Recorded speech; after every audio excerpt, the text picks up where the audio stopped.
Welcome back. Studies have shown breastfeeding offers a variety of health benefits both for mother and child, but still, Kentucky has a poor ranking when it comes to mothers who are nursing their babies. And here to tell us more about the benefits of breastfeeding, we welcome Jackie Walters, a nutrition education specialist with the UK Cooperative Extension Service. Thank you so much for being with us today. Thanks for having us.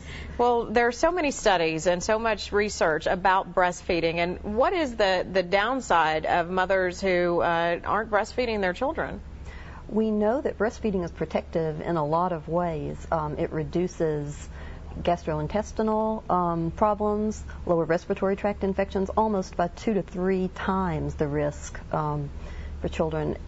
Also asthma, ear infections are twice the risk of babies that are bottle fed. So there are a lot of protective benefits that we get from breastfeeding.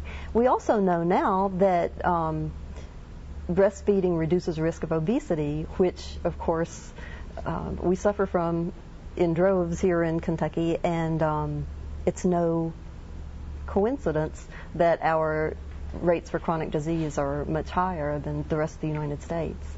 And of course, we know, there are a variety of reasons why women may not breastfeed. Some, have issues where they may not be able to. But if you have it as an option and you can choose to breastfeed your children, you can also improve your own health as well. Absolutely. Women who breastfeed lose that pre-baby weight faster, reduce risks of certain kinds of cancer, and it facilitates the bonding between the mother and child that's so important. And it's such a huge help when that child is 2.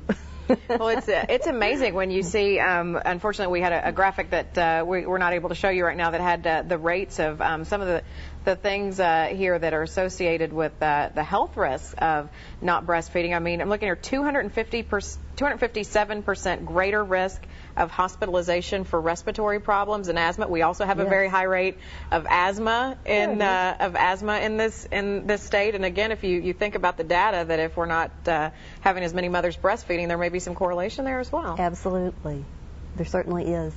And if people are having trouble, there are lots of resources out there in the community available.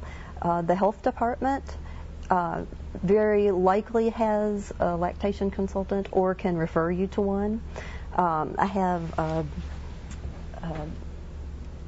a slide here with the website for the Kentucky Department for Public Health's breastfeeding page, and it has all kinds of resources. It also has a link to the Kentucky Breastfeeding Resource Manual, which can help people find a lactation consultant that can help them. And that's an important point to mention. I mean, I was a nursing mother of twins, and it wasn't always the easiest thing to do, but worked with a lactation specialist and that sort of thing. And, you hear from moms sometimes that it's not as easy as they think it would be, and they get frustrated. But once you get that help and that support, it can really be manageable for a lot of people. It can make a huge difference. And your local Extension Family and Consumer Science agent can help you locate resources in your community as well. Well, some great advice and some great information. And again, if you're interested in learning more, the website you mentioned was the Kentucky Department for Public Health breastfeeding page. Wonderful. Well, thank you so much for being with us. Thanks for having me. We will be right back with more news and weather after this.